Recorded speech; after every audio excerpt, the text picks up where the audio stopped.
Hello guys! Magandang hapon sa inyong lahat. This is Chin Rodriguez from Masagali Channel, a faith healer also at a reader. So ngayong hapon na to, tingnan natin ang sabihin sa inyo ng ating mga gabay. So this is our special pasilip, no?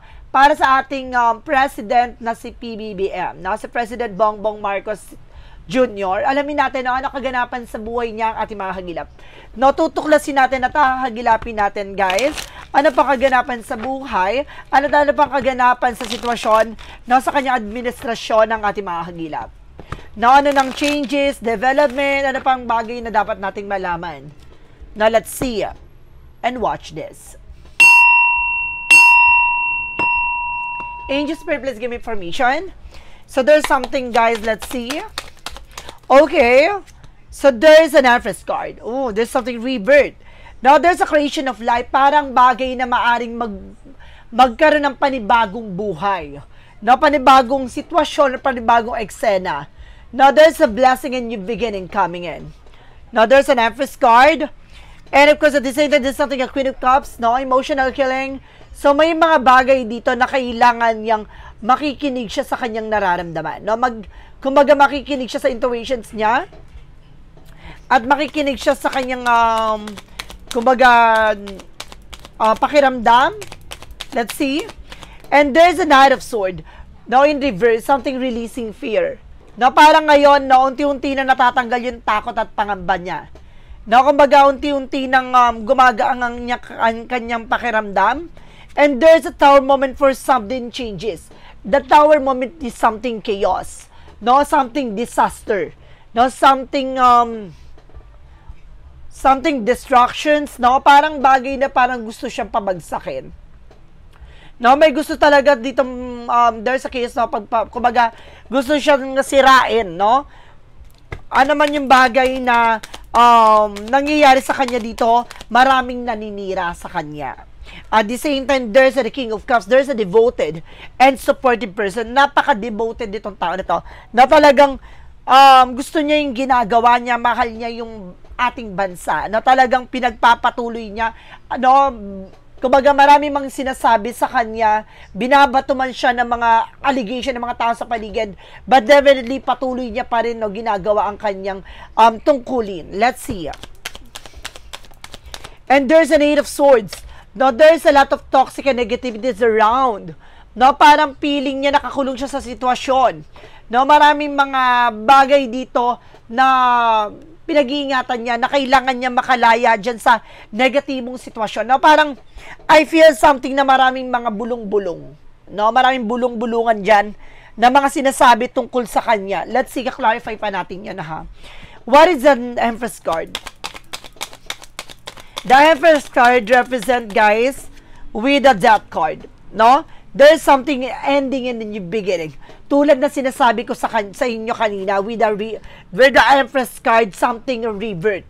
No, ano ba ibig sabihin na rebirth? So, ibig sabihin, no, parang bubuhayin ulit for the second time around. And this is something, the Death card. What is the Death card? A Death card, something an ending and new beginning. A Death card, something a transformation.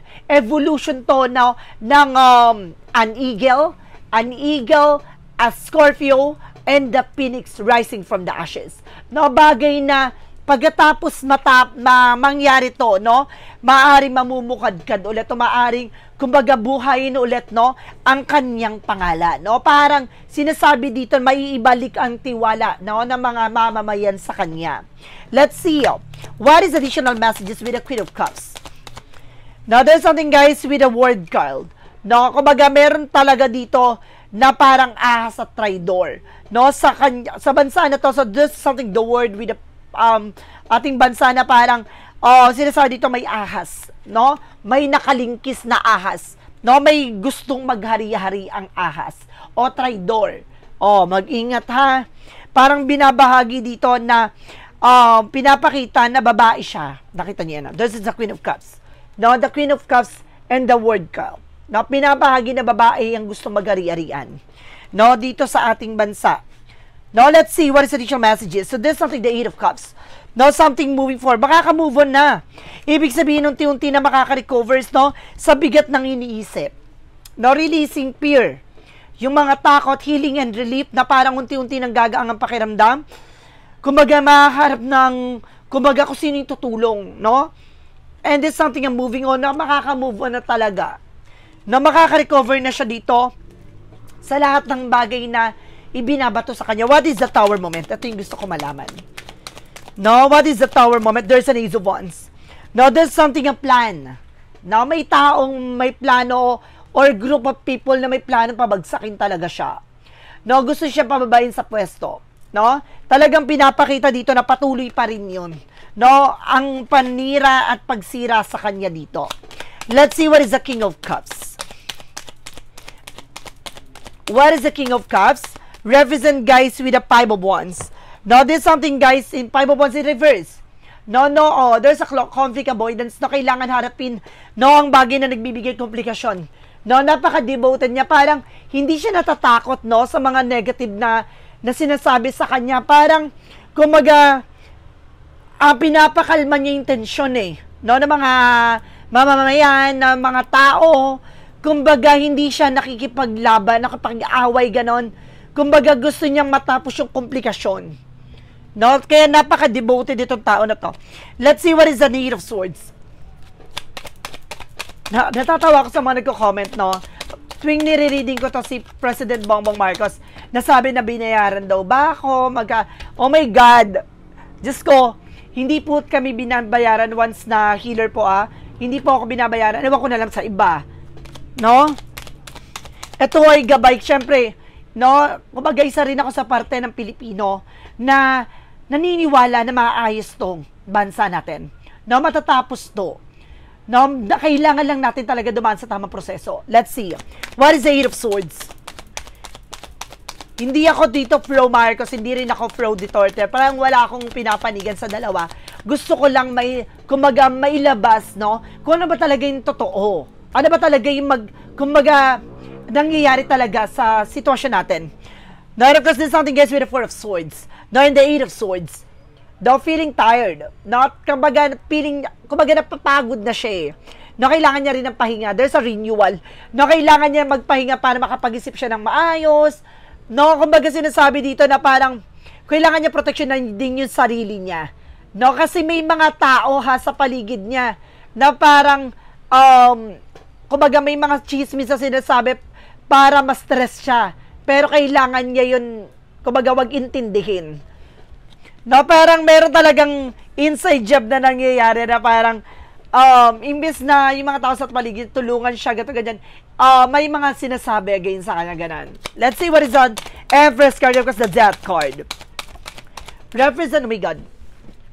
Represent, guys, with the Four of Pentacles. Now, there's something is saving. Now, para sinasabi dito na, kumbaga, papangalagaan niya. There's a solid investment. Oh, meron ditong lalabas na solid investment, No, parang long-term security na matagal ng pera na maaaring mailabas na. Oh my God, this is it. No, matatanggap na yung pera, malapit na. Yung malapit na, kumaring, yung paghihintay ay maaaring malapit na. No? So, let's see what is the Queen of Cups and the Word card. And there's something, guys, with the Ten of Wands in reverse. No, there's a release. No, taking a break. There's a freedom. Makakalaya, no, from these toxic situations. Na makakalaya na sa as at mga traidor. No, sa bansa natin. No, kumbaga, unti-unti ng, kumbaga, nakakahinga or makakahinga.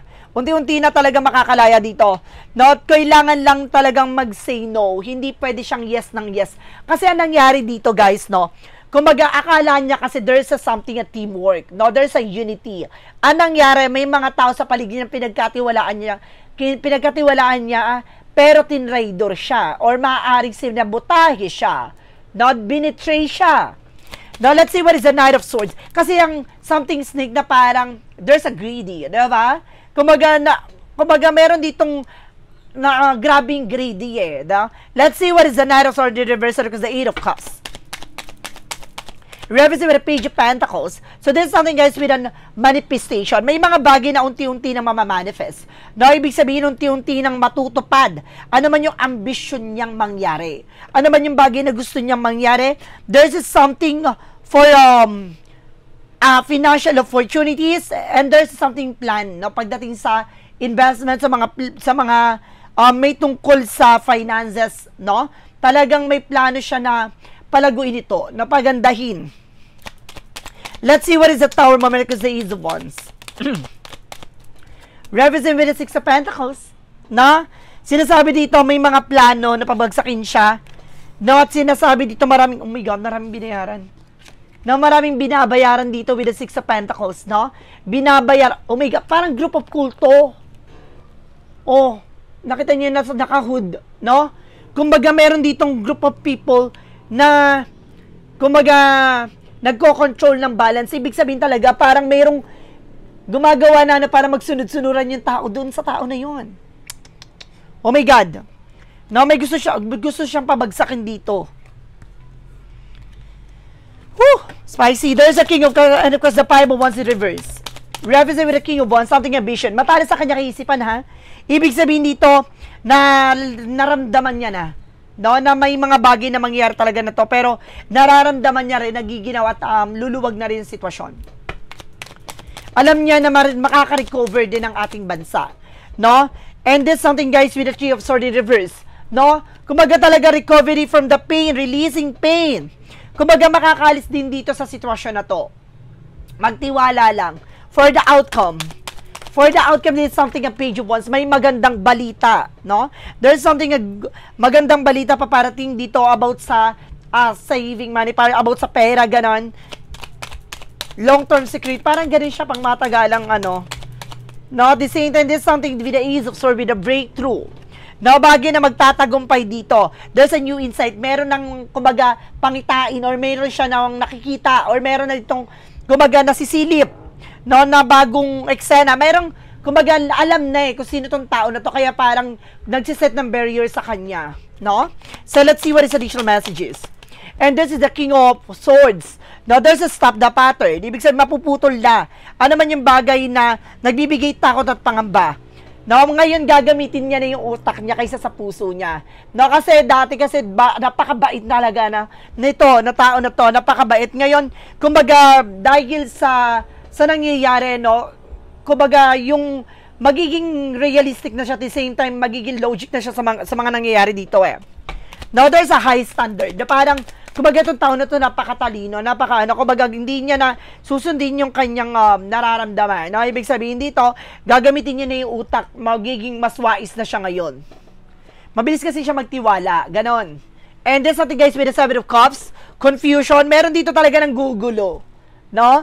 Kumbaga, ginugulo talaga tong sitwasyon na to para magkaroon ng indecision yung mga Pilipino or mga mamamayan natin dito.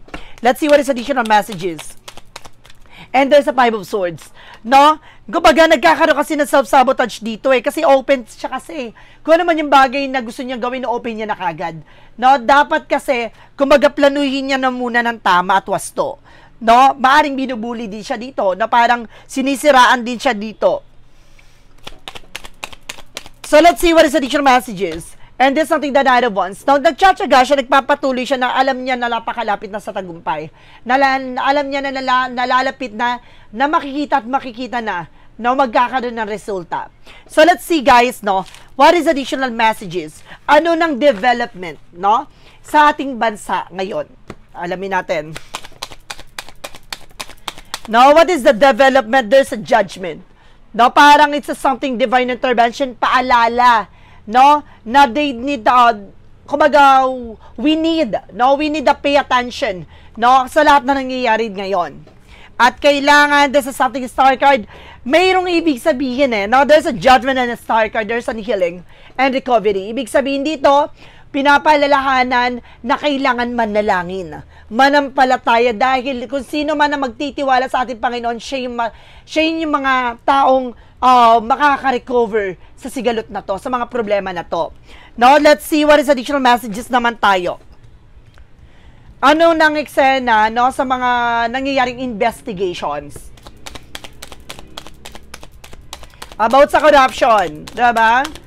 There is something at Two of Swords. Sa ngayon na, kumbaga, there's something difficult decision, no, waiting up options. Kumbaga, tinitimbang pa no? Mayroon pang alinlangan, pero kailangan talagang siguraduhin. There's something hidden information. Marami pang bagay na kailangan pang alamin, no? Kumbaga madiskubre. And this is something Eight of Pentacles, all working na, no? There's an Eight of Pentacles, something na parang tinatrabaho na siya. No, and the Queen of Swords, clear the boundaries, naglilinis na. No, naglilinis na dito, inaalis na yung mga bagay na makakahadlang at makakasira. This is something that's Ten of Pentacles. So, mababalik talaga, no, ang pera. No, mababalik talaga ang, kumbaga, ninakaw, no, ng mga corruptions na to. At the same time, kumbaga, nilagak to with the family. Ibig sabihin dito, yung mga nangurap, no, inilagay nito sa mga bank account ng mga pamilya nila. No, kinalat nila to para hindi lahat makuha. May clue na kayo, ha.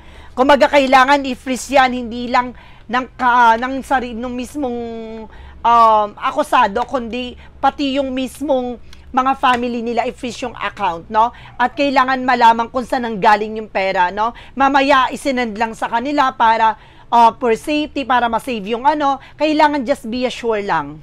So let's see, what is additional messages tayo? May makukulong na ba ngayong buwan na tong November? Let's see. May makukulong na ba ngayong November? And there's something, the Five of Cups, no? Parang mayroon ditong, kumbaga, there's a losses, no? Parang mayroon ditong parang makakaalis, no? Parang makakatakas. At the same time, there's a Magician. At meron din dito talaga makukulong talaga. Na, because ginagamit yung power at the same time.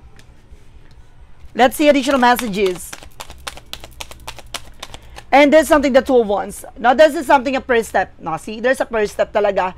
Kumbaga, meron talaga dito na kailangan mo ng kailangan linisin, kailangan ayusin. Kung itong taon na to na ba na siya ba talaga yung nagkasala, no? Kailangan ayusin ng maayos, no? Kailangan linisin na parang the way na kailangan i-assure na siya ba talaga ay may sala, ganon. Hindi kasi pwedeng hindi malinis yung yung case na gagawin or something hindi pwedeng kumaga merong itatago kailangan lahat lantad ganon. Walang bahong maitatago, kailangan all clear, ganon siya. So let's see what is additional messages tayo. So ngayong buwan na to meron makukulong, no? So, ano pang development, na pang kailangan? Guys, please lang mag-comment kay Jack kung ano yung magiging question natin para at least sunod-sunod ang ating no? And of course, pinapakita dito, ano pang mensahe, ano pang questions na pwedeng i-question dito. Kung malalagpasan niya ba to, no? Kung malalagpasan niya daw, there's a Six of Swords, there's a transition, yes. Now, there's a yes. Now, there's a transition. Kumbaga, meron ditong, kumbaga, kailangan lang talaga pakalmahin yung tubig. No, parang pakalmahin yung sitwasyon. No, may mga bagay dito na parang natututunan din siya at the same time. Diba? May bagay na natutunan siya dito na hindi lahat ng mga tao, kahit malapit sa kanya, kailangan niya pagkatiwalaan. And this is something, the Four of Cups. No, parang sinasabi, ngayon, ni-evaluate niya na. No, ina-analyze niya na yung mga bagay-bagay. No, kumbaga, kiniklear niya na. So, let's see. Additional messages tayo. Ano pang bang question dito, guys? No, na ating pwedeng itanong. So, let's see.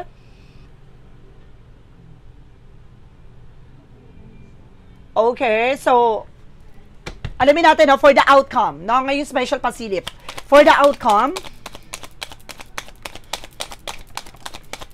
ano yung gustong malaman, no? Ano yung gusto ipaalam ng ating mga gabay, no, na mangyayari ngayon na may kaugnayan kay BBM. Let's see.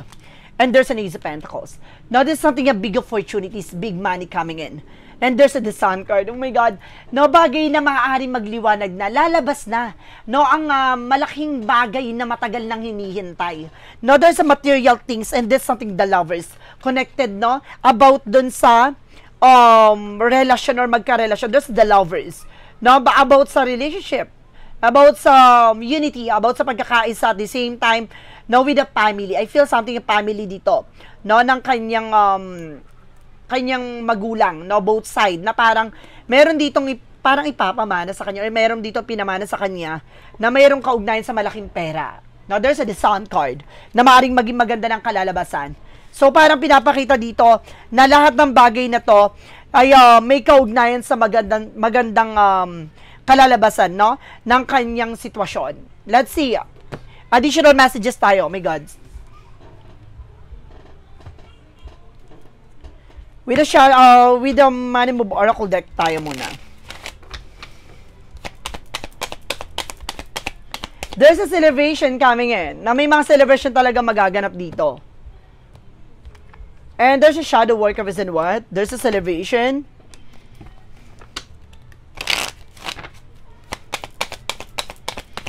And there's a limiting beliefs. Now, there's a self-realization. Now, may mga bagay dito na parang nare-realize niya. Na parang napag-iisip-isip niya. Now, may mga bagay dito na parang nagsisingkit sa kanya kung ano yung mga bagay na kailangan niyang gawin. Now, kumbaga, nagkakaroon siya ng meditation or pagninilay-nilay. Ganon. Pag-iisip-isip. Let's see what's the clarifying for a life situation.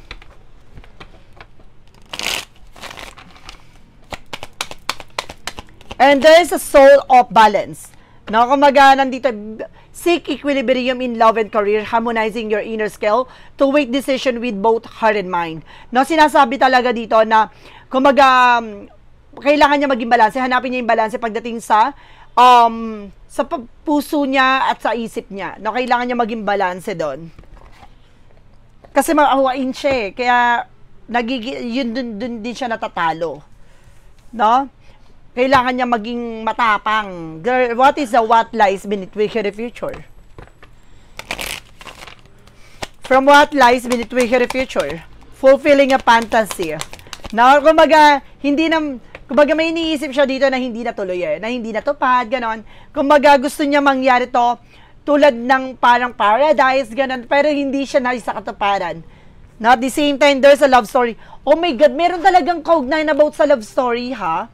Now, there's something once upon a time na bagay na may kaugnayan talaga about sa relasyon. No, tulad din sinasabi ko dito with the lovers. And of course, this is a Ace of Pentacles. May tungkol talaga with the lovers. No? May tungkol sa asawa niya talaga dito o sa relasyon niya. No, ayun yung kailangan malaman or kailangan pang alamin pa sa mga susunod na reading natin. No? So guys, maraming salamat po. So this is something special pasilip po, no, para sa ating president na si Bongbong Marcos Jr. No, and of course, this reading is something neutral po, ha. Wala akong kumaga pinapanigan dito. And of course, this is something na para entertainment purposes, no. Gabay lamang po to, ha. No, kung ano man yung bagay na mabasa natin, pawang gabay lamang po. Maraming salamat po and see the next video. Bye-bye and babush.